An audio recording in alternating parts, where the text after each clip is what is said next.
মসজিদের সাথে ৪-৫ জন দরসে নিজামের আলেম থাকেন। এই জন্য প্রত্যেকটা মসজিদে আমাদের নক করা উচিত এবং মসজিদ কমিটিতে আমাদের ঢোকা উচিত।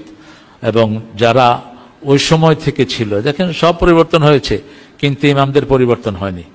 যে ইমামগুলো আওয়ামী লীগের সময় ছিল এগুলো আওয়ামী লীগের ইমাম, এগুলোর ভিতরে অনেকগুলো দুষ্ট, এগুলো 14 রকমের চেহারা নিয়ে সেখানে টিকে আছে। এই জন্য ওই সময় যেগুলো আসছিল বড় বড় মসজিদে খতিব, এগুলোকে গর্দানা ধরে বের করে দেওয়ার ব্যবস্থা করা উচিত। কারণ এরা বহুরূপী, এরা যখন যেটা তখন সেটা। সেজন্য আমরা যেন আমাদের আদর্শের উপর অটল থাকি।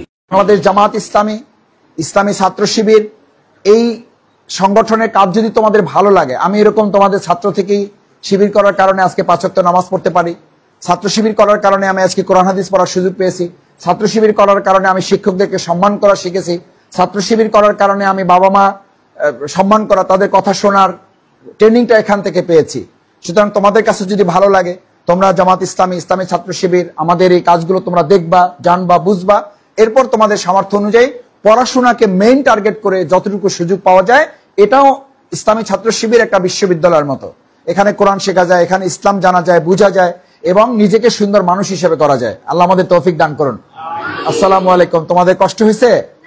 কষ্ট হলে আমাদেরকে মাফ করে দিবা, আব্বা আম্মাকে সালাম বলবা, কেমন? ওকে, অনেক ধন্যবাদ। আপনি কি শিক্ষক? মাশাআল্লাহ, থ্যাংক ইউ।